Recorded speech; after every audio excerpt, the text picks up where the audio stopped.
My name is Tracy, and this is my podcast, Step Inside My Mind, or since this seems to be a reality expressed in acronyms, S.I.M.M. S-I-M-M. I want this podcast and any comments from fans or anyone simply passing through to be a safe space for survivors and whips. That's works in progress to you. I also want it to be as inclusive as possible. So keeping that in mind, ladles, giraffes, bathtubs, tangerines plus, and all hummingbirds within earshot of my voice, just in case no one told you today, fuck the storm. You are the storm.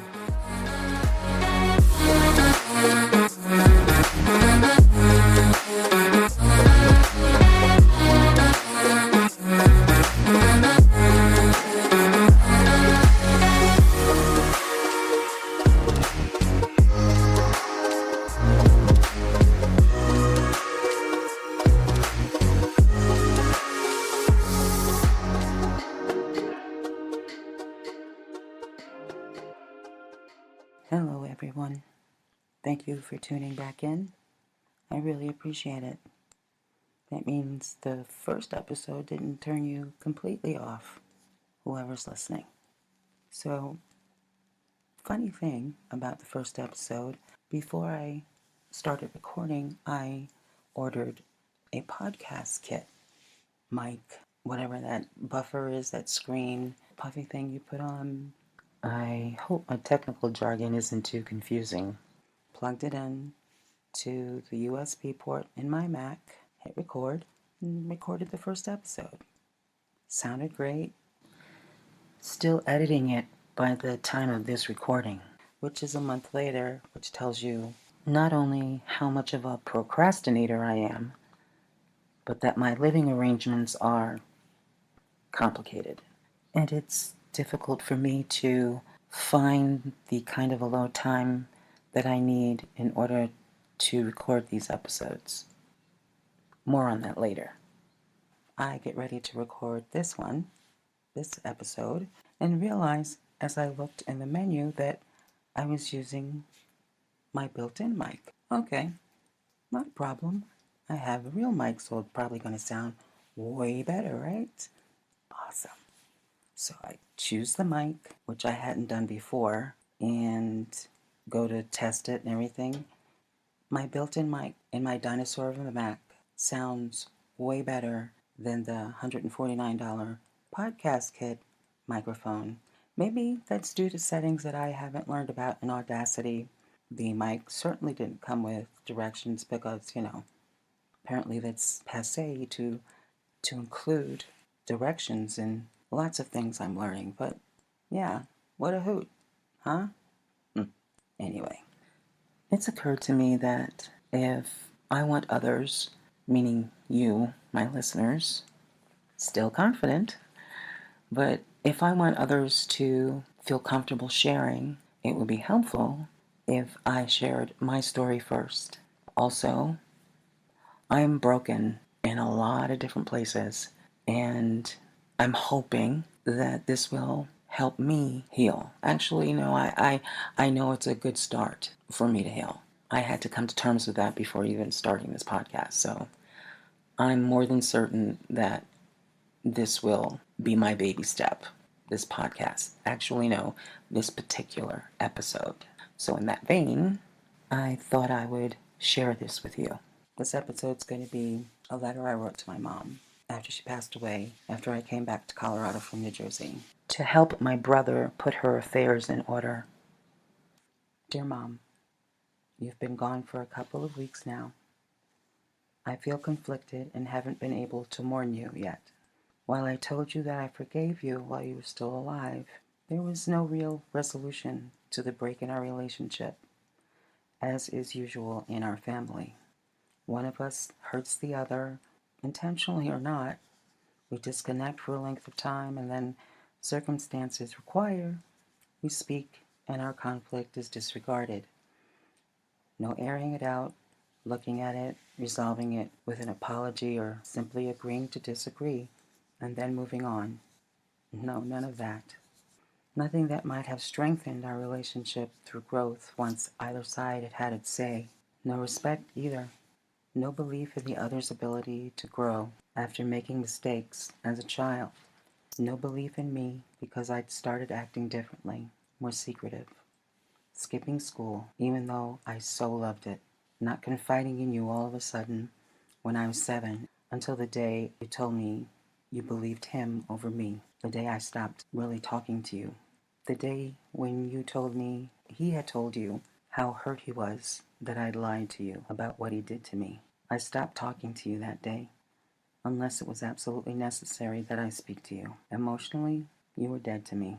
Did you ever wonder why? Did you ever think to yourself for a second that these drastic behavior shifts were symptoms? Or were you convinced I was just acting out just to make you angry, just to get your attention?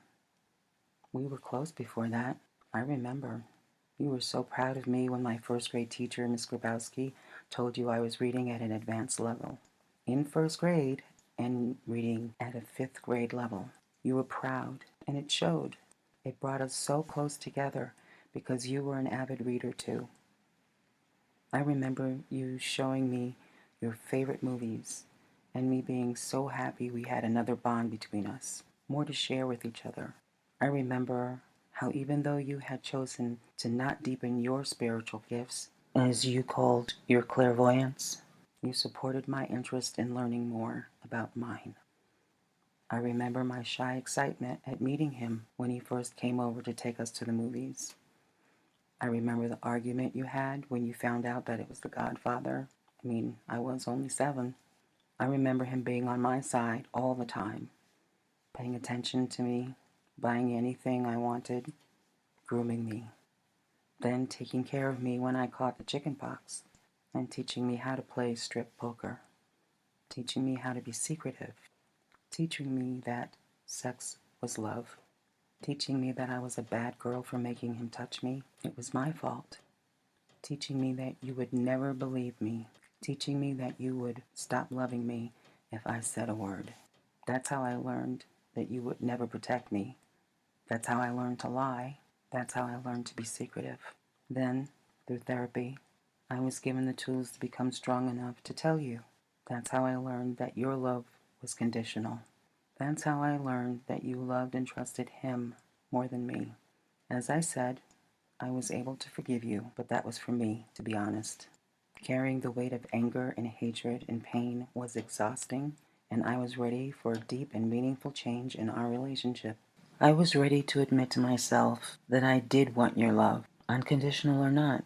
That was my 7-year-old self screaming at me to give it another chance, having a closer relationship. I am forever grateful to my grandmother, Alma, for adopting you when you were abandoned by your birth mother. From what I can remember of her, she was always smiling, kind, and generous. Actually, I was about 8 when she died. Since she was a black woman, you considered yourself to be black. Right or wrong, that's how you identified. It wasn't until I started to become acquainted with the great American pastime of being bullied because of the color of my skin. It came as a shock because you were Caucasian and you seemed comfortable around black people, those who you deemed worthy of your attention because they spoke well and weren't loud. I shake my head when I remember how you basically cut yourself off from our family in North Carolina and Brooklyn because he didn't like visiting them, because they weren't clean enough for him. They were also loud and uncouth. Those were your words. When I realized how racist this country was and that I had no real connection with my own blackness because while you identified as black, you made no effort to learn about and teach me about our contributions to this country, the many inventions black people were responsible for. You were more interested in your life and the people in them fitting this perfect picture in your head. When I told you and the clergy at St. Francis Xavier about the merciless bullying I'd received at the hands of my classmates, after Alex Haley's Roots premiered on television, I became the N-word, Jungle Bunny, Kunta Kinte. You had me believing that I was the most hated thing in existence. You and the clergy, that is. You had me believing that God hated me. and that I was no more deserving of respect, acceptance, love, and kindness than a doorknob. I can remember your response vividly. "Oh, Tracy, stop exaggerating. They don't mean it, they're just children. Be the bigger person." That's what I do when I face racism. Also my response that got me slapped in the face and grounded for 3 weeks. No one's racist towards you, even when you tell them you're black, because you're white. I get the knee-jerk, in-my-face racism because I actually am black. I look black, and I don't have to tell racists that. I don't think you knew how hurtful it was to experience racism at the hands of my own mother. Everything had to be just so. My dishonesty and rebellion as a teenager must have made it easier for you to erase me from your perfect family look. I can still see all the pictures from your vacations with him and the child you actually wanted, my brother. Going on vacations, to dinners at your husband's club. Do you remember telling me how angry and hurt you were when your husband and his son went out without you? How you expected that from your husband, but not from your son? By then you had either been confronted by or found pictures of him and his side pieces.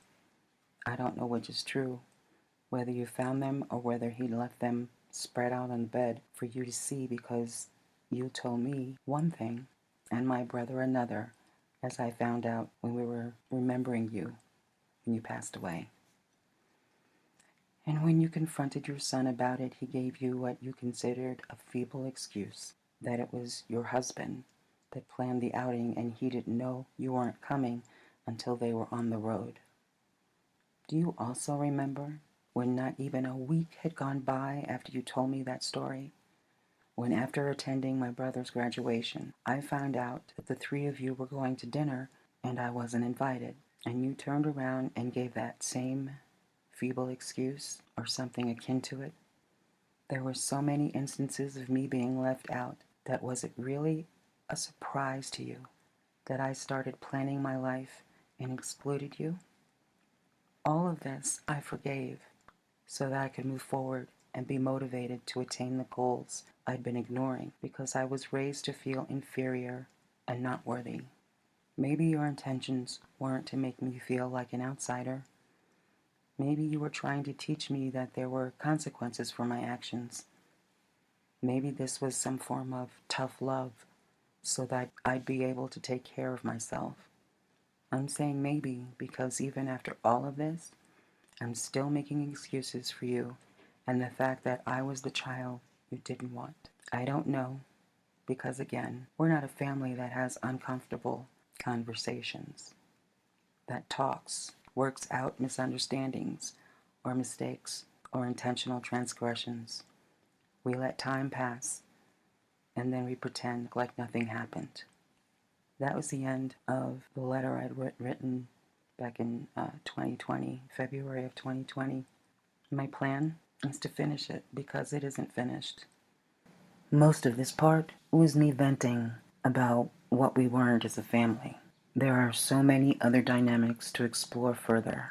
As I finish it, I'll be sharing it with you, if that's something you'd want me to do. But for now, just reading that was exhausting and I haven't even really talked about it with you guys. I'll figure it out. Thank you for stepping inside my mind today. You listening to me is healing and appreciated. I thank you. We'll talk again. Peace, love, and hair grease.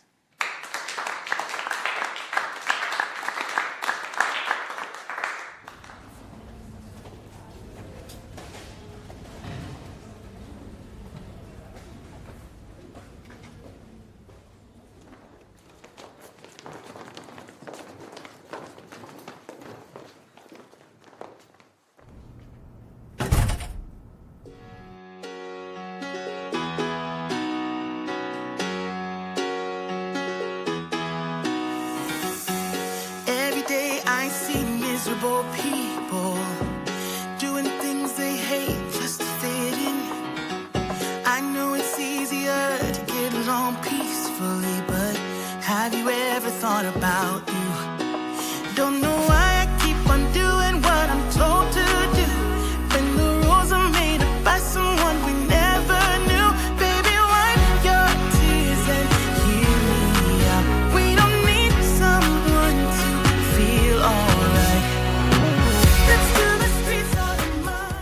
Thank you for listening. I hope our time spent inside my mind was, at the very least, amusing. At the most, positive-ish and conducive to whatever you were in search of when you chose to listen. Thank you, from the bottom of my feet to the top of my head, for joining me on my journey. If you're new to this space, welcome. Pay it forward, lift, and place someone else on their path to their best selves. Be kind, be generous, make a dent, and get into as much good trouble as possible. Do you, be you, doobie doobie doo.